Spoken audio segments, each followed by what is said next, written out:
Good morning, Rabotai, to the extra early Gemara class, 7:45. We want to wish a Mazal Tov and Mabruk to my brother-in-law, Eliyahu Abixer, and his wife Tzipora Fegi on the Brit Milah of their baby son today, which necessitated the movement forward. Okay. Let's begin. En chofrim, says the Mishnah on page 8b1. En chofrim kuchin ukvarot b'moed. One does not dig out the burial niches, and we said we'll explain exactly what it means. Ukvarot b'moed. Ava mechanchin et kuchim b'moed. But you're allowed to fix it, make it longer, make it smaller, whatever, on Chol HaMoed. V'osin nivrechet b'moed, and you're able to make a pond, washing pond, on the holiday, as we said on the Chol HaMoed. We also explained that it would seem that this is talking about a washing pond for Bet HaKvarot, because otherwise it's not. It's weird that it's sandwiched between the law of building, expanding graves but not building them, or tombs but not building them, and then in the end with the second part of the Mishnah, which is also about burial. Then in the middle, we're telling you a law about laundry. It doesn't make sense. Okay. Unless you're laundering a shroud. Oh, so the point is, it's a washing pond for or associated with burial. Ve'aron, says the Gemara, ve'aron imamet b'hatzer. If a person, so we said that you're able to make this pond, and also you're able to make aron, a coffin, imamet b'hatzer, if the body is there in the hatzer, where everyone could see that you're not just building a dresser. Okay. Coffin means that we're outside of Israel. Yes. Rabbi Yehuda says it's asur. Not really. There were also places there where they did arons. Now maybe not Yerushalayim. Whatever.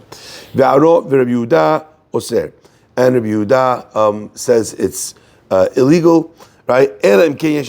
So it's clear that Rabbi Yehuda is saying that it's forbidden, right? Even if the aron, the fellow is in the courtyard. What he's saying is that that's not enough to allow you to build something, even though people can tell that you're doing it for this specific reason. Still, it's asur, ela im ken yesh imon nesarim, unless the boards were pre-cut from before, in which case putting the boards together would be allowed, but to saw the boards from the beginning, to do a complete act of construction, even if the goof is there, that would not be enough. Says the Gemara, "My kuchin my kevarot." What is the difference between these two expressions of burial places? What are these kuchin? What are these kevarot? Gemara answers, okay, Amar Rabbi Yehuda, kuchin b'chafira. Chafira means to dig. Okay, so the kuchin are where people were digging into the wall itself. Okay. Why would you bury the body if your guy died during Chol HaMoed, and his rule dies Chol HaMoed, you have to bury him right away, but you can't build a coffin. So what we're talking about over here is the digging out into a wall, okay? Before that. Into the wall of a crypt. But we're still in the ground, okay? So we're still in the ground, right? The kvarot binyan, and the kvarot in the binyan is, we're talking about building something above the ground. So it's like you'll see what looks like a coffin made out of stone. You've seen this many times before. Right? So instead of just a tombstone, you actually see the tomb itself. It looks like the size of a coffin, right? And it's covered with lime or with stone, etc. Ukvarot binyan Itself is in the ground. No. So we discussed this last time, that although halachically we talk about the idea where it says you are from dust and to dust you shall return. That's an ideal state of dust. But that doesn't necessarily mean, we need someone to go on Zoom because we have someone logged in, right? So in that case, you would not fulfill el afar tashuv in the literal sense. But when the body decomposes, that would be the fulfillment of el afar tashuv. You're returning to dust in the decomposition. Gemara says, Tanya Nami Achi, we learned the same thing in the Braita.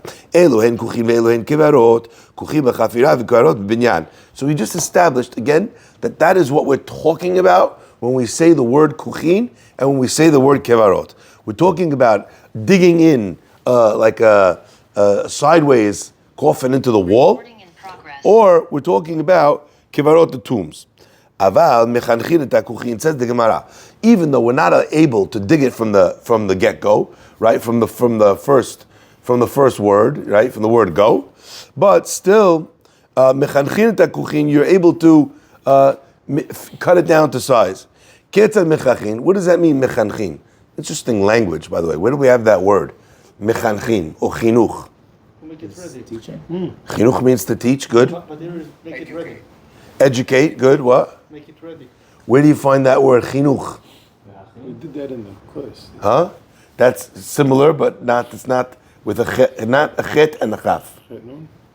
Right? Huh? To lead. לחנוך.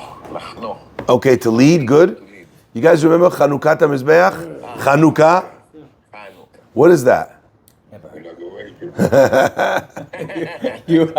For a second, I was like, okay. You're never involved that usually. So, Chanukah Mizbeach, Chanukah Mishkan, Chanukah Bayit, what does that all mean? It means to prepare, to initiate. Okay? So, that's what he was asking. That's Hey Chaf, not Chet Chaf. Right. Okay, over here, Chet Nun Chaf, right? Chanoch is to institute, to install, to initiate. It's like the first time you're using the Mizbeach, the first time you're using a house. By the way, and that's why a true Chanukah Bayit is not done 2 years after you move in. A year, 3 weeks later, 4 weeks. The real Chanukah Bayit people do it The night you move in. the night you move in. I did that. What do we do? 30 It's days? amazing. Furniture. Put it on boxes. Boxes. That's how I did it in my house. Yeah. The boxes everywhere. You have you have it. you get folding chairs, like it's You're allowed. But he's saying the ideal way. Okay. it's like right when you I start. went to one Yes, I think it was out there. We put it up at a there. whole Yeah, for sure. But you could wait a little. Yeah. Siyum. It was beautiful. It was unbelievable. What are you really doing? What you're doing is you're saying that this house is built on the foundations of the Torah that we're learning and the Tefillah and the Kaddish, right? What we relate to it is like when they have the new ship that comes into port. The first time they use it, they smash the champagne on the stern, on the helm. Comes into port, Not to use when a it leaves Catholic the dry term, they dock christen it. before For the first time. Before it goes into the water. Is They it? knock the champagne and then they let go. They cut the ropes and it slides. And it slides into the water. So it's like the first use. It's like the first usage. What's a crypt? They put them in those A slots. crypt is like when you dig, basically what they would do is they would dig, like imagine dig steps down into a big open space in the ground, and now you have walls of earth around you, Okay. The slots. and there's slots. So you do 1, There's a 2, 3. See it Instead of burying in the ground, in Mount of burying in the Olives. slot. Yes. It's another way Any to- place where we were restricted in space, this is what they did. Some places they just dug and then they just put people on top of each other. Some places they dug a space down and then they had a crypt. What was the difference? Double. Did you even have the ability to dig that space in the middle? Because that's also a luxury, right? Because you wasted the middle space, right? Okay, let's move on. Says the Gemara, okay? Aval mechanchin. What does it mean mechanchin? How are you fixing them? How are you initiating them for usage in a specific way? Ketzad mechanchim. Amar Rabbi Yehuda says, Shemaya aroch mekatzro. If the space was too long, right? The guy was, a midget guy. Okay, no problem. Shorten it. That's why. Yeah, but so we're saying it's shorter. B'matnitatan, the Braita we learn, marich bo u'marchiv bo. You could make it lengthy, so you could make it. Let's say the guy was taller, so you could lengthen it. Give the guy. This is that 6'5" Jew that you know in your life. So you made it a little longer, or Hazit, the guy is he spent too many nights in reserve, so you had to widen the kibbutz. Okay, he's bumping elbows like on the plane with the grave next door. Okay, so you could widen it. But in either scenario, what are we talking about? We're talking about a minimal amount of widening, of deepening, but not where you're digging the whole thing. So what do you do when someone dies and you don't have a grave prepared? That's what I said. So what they would do is they would do it in the shallowest way possible, right? But that was still less work than digging a crypt or digging or building a tomb, okay? And this is all in the time when there were no coffins, right? No, this isn't a time. No, they did have coffins. They did. Yeah, they did, because the end of the Mishnah talks about building a coffin. Okay. Would certain communities pre-dig graves just in case, so that they wouldn't Yes. have to? Yes, there are communities that were pre-digging graves. We're going to talk about it. But there's one other piece I want to just draw your attention to. Boards are. One other thing I want to draw your attention to. Even in Yerushalayim, where they're not burying in a box, okay, they still had a coffin. Why? So, Even when they were not burying you in a box, they were burying you in a talit, like they do in Yerushalayim, which is, by the way, Is it easier for an American, the first time you go to Israel for a burial, you're wigged out. You see a body wrapped in talit, you see the head, you see it's like, it's frightening. Huh? לוקחים אותו בארון. לא לוקחים. אלונקה. Oh, so what's the difference? The difference is that on the way to the burial place, they have him in a coffin. You mean from the When they're eulogizing, preparing. when they're moving with the body, Clean them and all then it's in a coffin. And what they do is they lower the coffin, okay, and they there's a removable piece at the bottom, and then they just lift the coffin off after the body is in the bottom of the grave. Okay, lo alenu. All right, says the Gemara. So all of those things a person was able to do. You'd make this pond for washing. My nivrechet, the Gemara says, Rabbi Yehuda, zu bakia. This means like a pond. Es Gemara v'atanya, doesn't it mean? Didn't we learn in the Braita ha nivrechet v'ha bakia?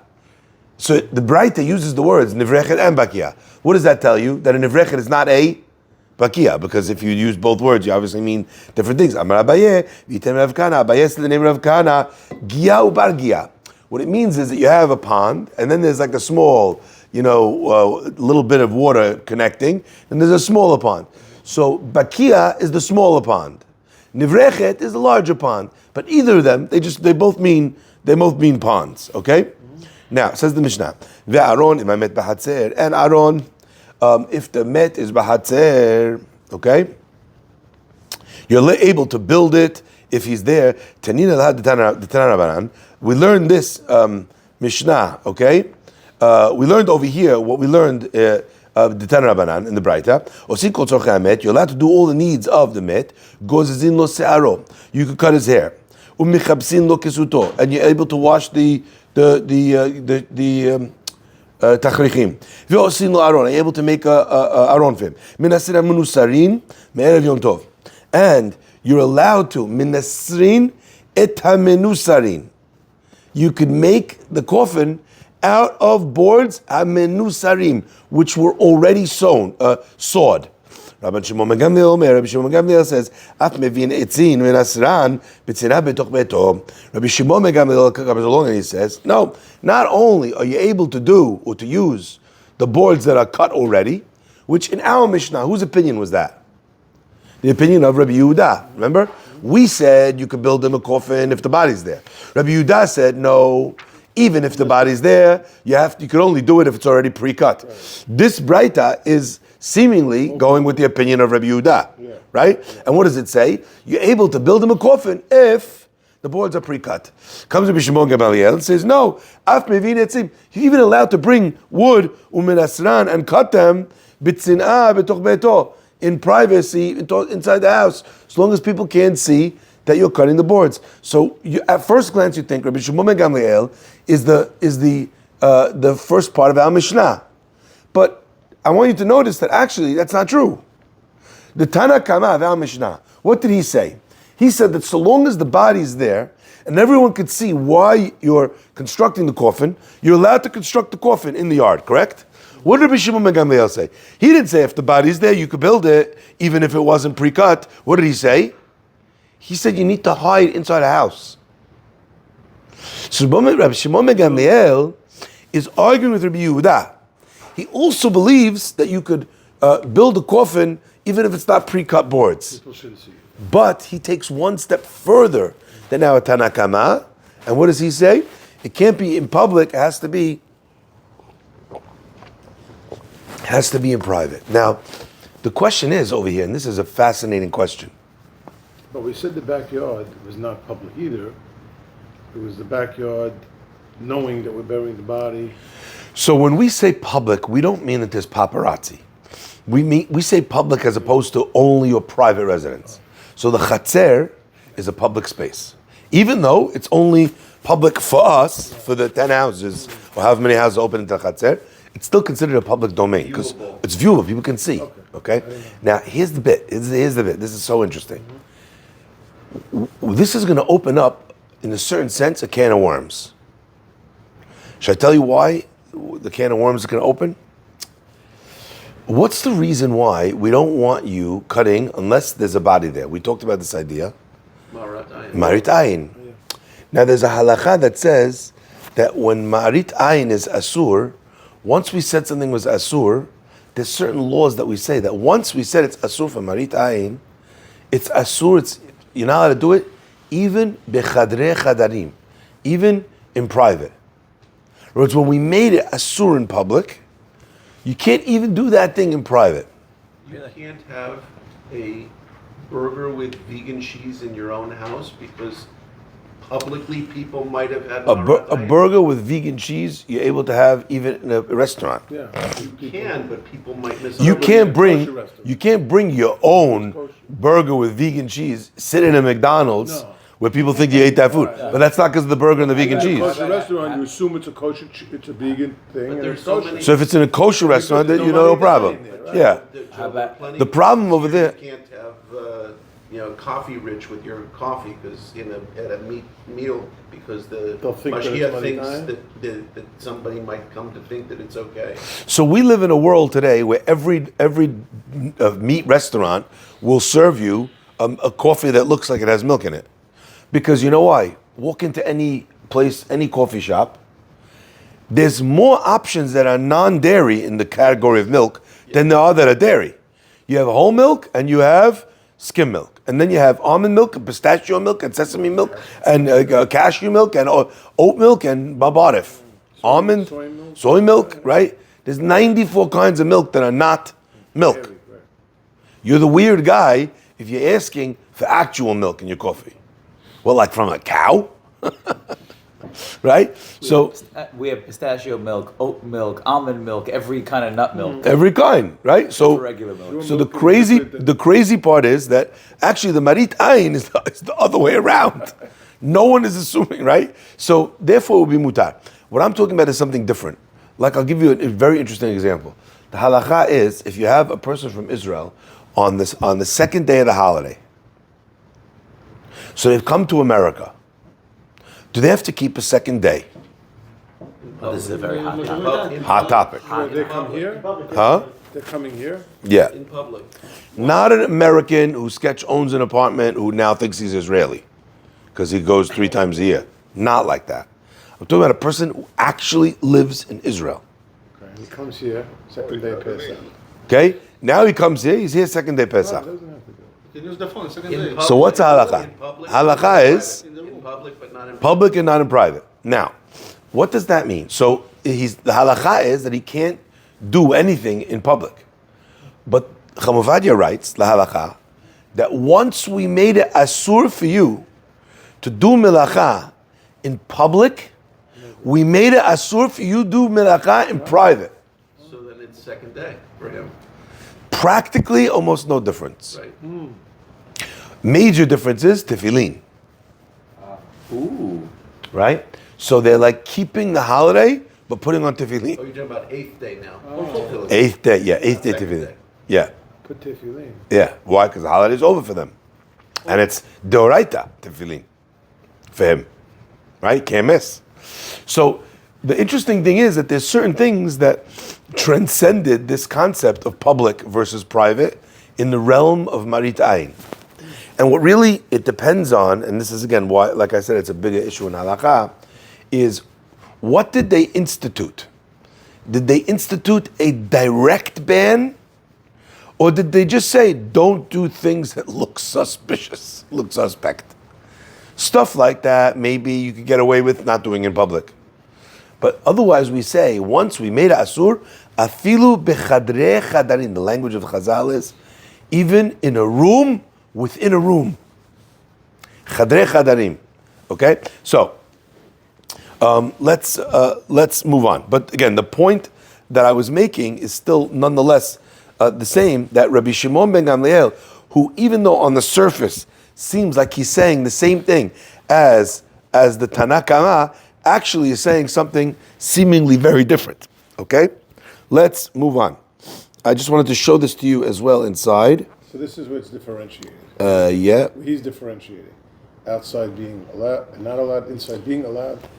I want to show you. With the asur, issue with the, Yes. So let me show you two Rashis. Rashi number one is about 15 lines down from the top. Ve'aron imamet b'hatzer. Okay, you see that? That's the Mishnah that we read already before.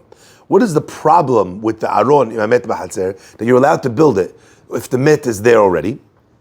Shehamet sham, if the dead person, the corpse is there, mutar la'asot aron, you're allowed to build aron, l'naseh nesarim, to cut the wood, mitechila, from the beginning. So in other words, even if they're not pre-cut. Letzorech ha'aron, in order to build the aron, v'la'asoto kulo, and to completely construct it. Avalo b'chatzer acheret, but not in another courtyard.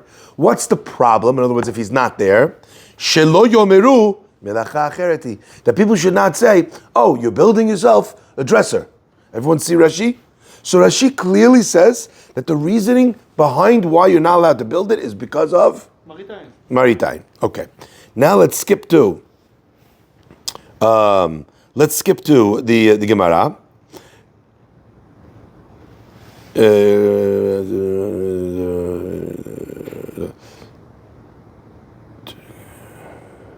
Minasrim minusarim. You see that? So it's the last Rashi before the Mishnah. Yeah? Yesh imo nesarim hametukanim erev hamoed de torach gadol la'asotan b'moed. Rashi over here actually brought in a new item. He's saying that this is a torach gadol. This is a lot of extra work. It's excessive work to be sawing the minusarim. Okay? So he's telling you now that Rabbi Yehuda is not only saying that this is a milacha that maybe you're not allowed to do just because you're not allowed to build something. He's saying that if you're going to saw it from the beginning, that's a tremendous amount of work. that violates the work law. That violates the excessive work law of the Mishnah. So he changes a little bit in Rabbi Yehuda.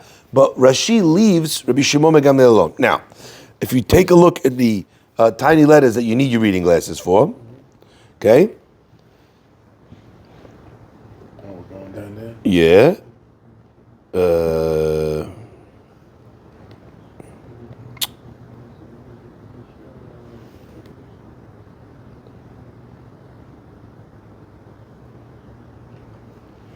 Very good.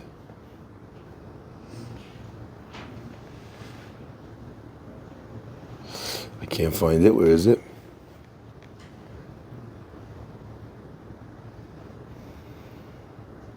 Here.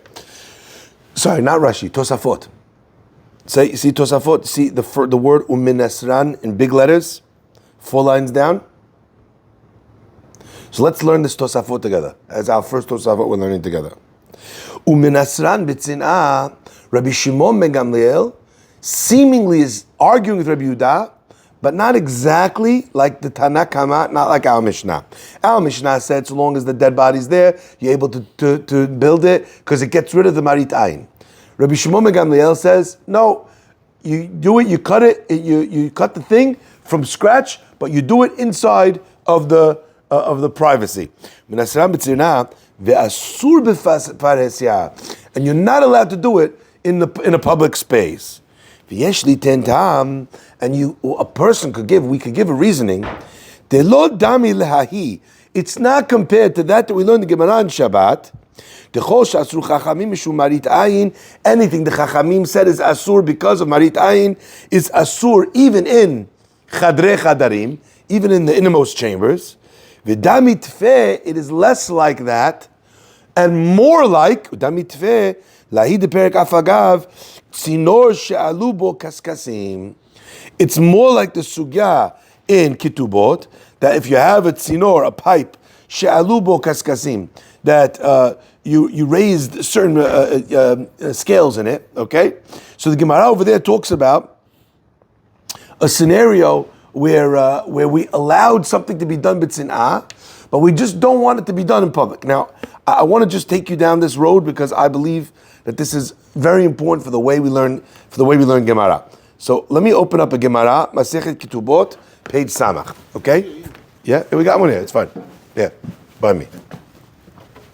Masechet Ketubot, Daf Samach. Look at this.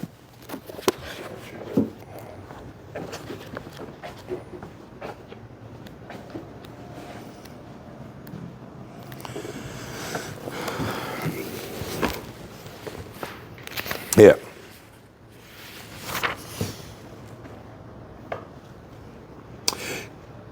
Tanya Nachum Ish Galia Omer. Nachum Ish Galia used to say, Tzinor Shalubo Kaskasim, a gutter, right? You have a pipe that all of a sudden you have in it, it's got the, what do they call it? It's scale. Or things in it, like a muck or whatever it might be.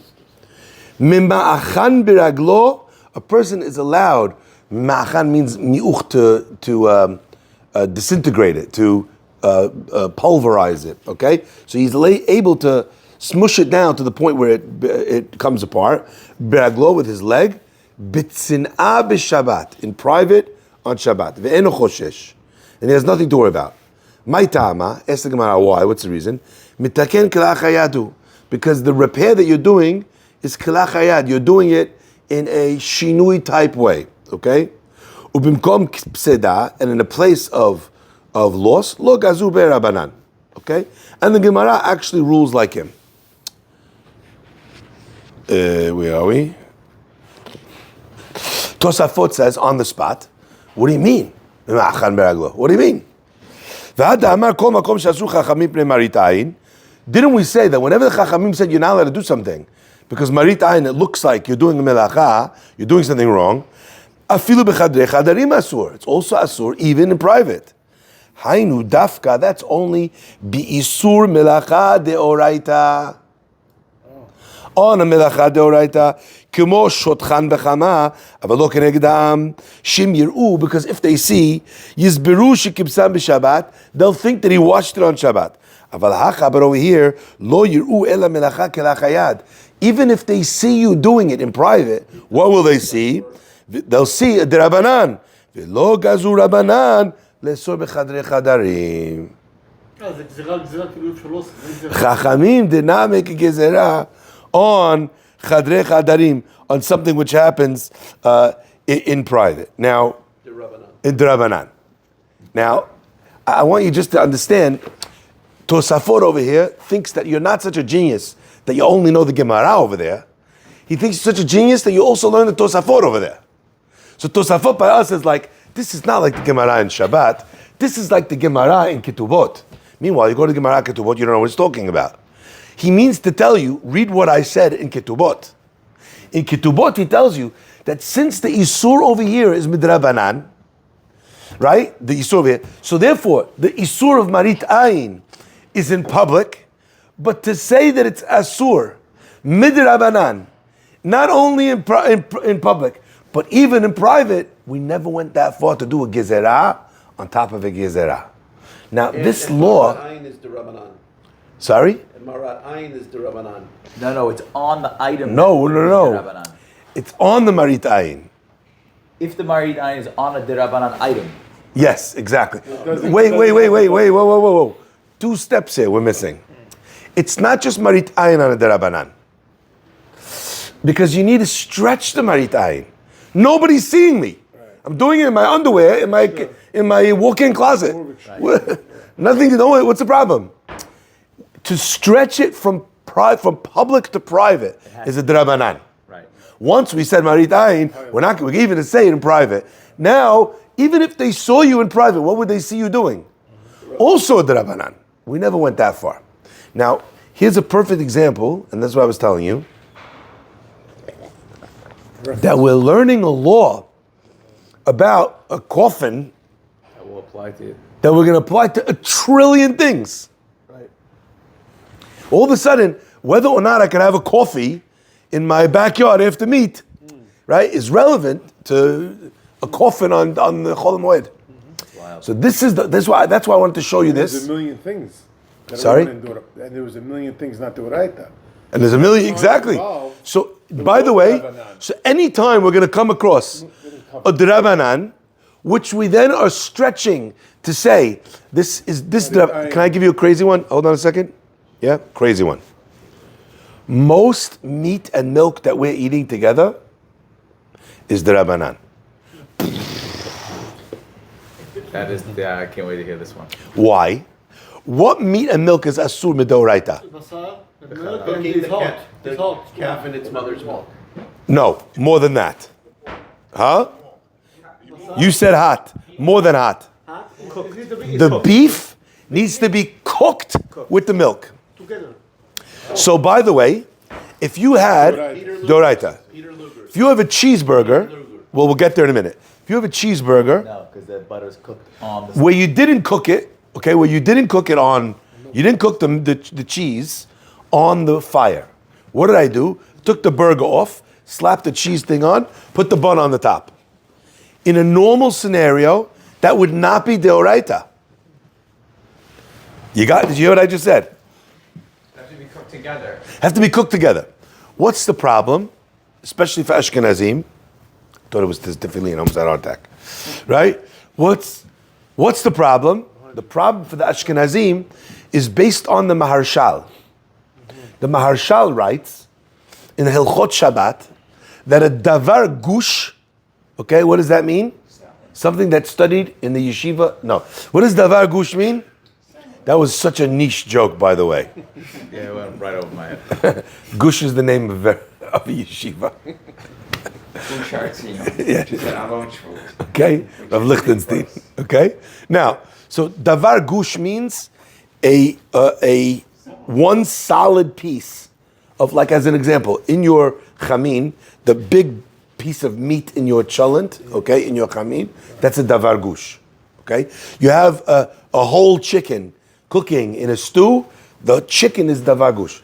According to the Maharshal, if I take that out of a kli rishon, Persian uproot. I now put it on a plate. What would that be? So if I moved chicken soup from a pot into another pot, what is this pot now? That's now kli sheni. On the fire, kli rishon, into the next kli sheni. Says the Maharshal, that's true when an object is a liquid object, okay, and the heat is being maintained in the thickness of the walls of the vessel. So when you transfer it from one vessel to another vessel, there's considerable cooling that happens because it's now moved into another vessel, okay? Ready for this? Says the Maharshal, that's only true on a liquid. But if you take a block, It still holds the heat. it holds its own heat inside of it. So it does not lose its status of a kli rishon. That's what Maharshal holds. Therefore, a million laws come out of this. If you're Ashkenaz, someone takes a piece of chicken, moves it from the fire onto a serving plate. From the serving plate onto your plate. Still boiling hot. Kli rishon. Wow. What does that mean? Now I want to put something on it. Can't. Now I put salad on my plate. Has salad juice. The juice is now coming in contact with The chicken. a kli rishon. It's cooking. Cooking. According to Ashkenazim. Deoraita. Yeah, you see? So Wow. there's many things that come out of this. So as an example, No, that's You'd be cooking on Shabbat on a kli rishon. Just cooking plain. okay, so in that case, as an example, so if I took a piece of meat and I took it off the fire, according to the Maharshal, this block of meat maintains its kli rishon status. You slap a piece of cheese on it, You're cooking it. you're cooking it on a kli rishon, so that will be, for Ashkenaz, a cheeseburger Double might be deoraita. deoraita. Double deoraita. No, not double deoraita. Single. Regular kosher meat, kosher cheese, basar b'chalav. For Sephardi, that davar, we don't hold like the Maharshal. No, don't you get one for cooking and one for eating it? Oh yes, separate isurim, but I'm talking about in the eating itself, right? You'd have a deoraita. So let's say, as an example, we're now looking at a dirabanan for Sephardim, Okay? And now I'm not doing it bifarhesia, and it's not the actual cheese that's vegan. So even in times when it wasn't evident, right? Let's say nobody knew about vegan cheese 30 years ago, where you would not be allowed to eat a cheeseburger. In fact, in the Shulchan Aruch it talks about this case. If a guy has a piece of chicken and he has it in almond milk, he talks about almond milk in the Shulchan Aruch, called chalav shkedim. What does the Shulchan Aruch say? The only way you're able to have chicken with almond milk is when you have pieces of almond in the milk. So anyone who looks at the chicken, they know, oh, that's not cow milk. That's I see the slices of almond. Okay? Otherwise, marinaim. Now, what happens now, according to what we just learned? Let's say I got chicken in the milk, which with no almonds, but it's almond milk. But I'm not eating it in public. I'm eating it in private. According to us, you're good. According to what we just learned, According to it should be mutar. Yeah, it should be mutar. No, this is not relevant, Ashkenaz. I was just showing you a place where you could have mass application. Why is it mutar? Because chicken is drabanan. Oh, chicken. Oh, so that's right. Right. Chicken Is drabanan. Even if it was real milk, it would be midrabanan. Wait, chicken is the Ravanan? Chicken and milk is drabanan. Oh, no, it is. Versus meat? Yeah, versus meat. Yeah, that's what I'm telling you. Chicken is That's why, drabanan. Joe. Now, or a cheeseburger with cheese that was not cooked on it, according to Sephardim, even if you slapped it down, it would be midrabanan asur, right? In that scenario, midrabanan is asur. Now you're doing it not birabim but bitzinah, right? So you're finding now, we're learning out now. I'm not ruling. Better to be Sephardic. I'm not ruling. I'm not ruling on any of these cases, right? I'm not telling you anything is mutar. I'm just showing you how an example in a Mishnah about a coffin is relevant about a coffee. How a coffin is relevant about a piece of chicken. How a coffin is relevant about a cheeseburger, right? So all of these things, and Tosafot, all of a sudden he picks out, and where did he get this from? And by the way, it's only the opinion of Rabbi Shimon ben Gamliel. But Rabbi Shimon ben Gamliel is telling you that you're allowed to do it b'tzinah, but not b'rabim, is telling you that the laws of Marit Ayin are in a case of Drabanan over here, because only Chol HaMoed would be cast aside. As soon as you know that? Baruch Adonai Le'olam, Amen ve'amen.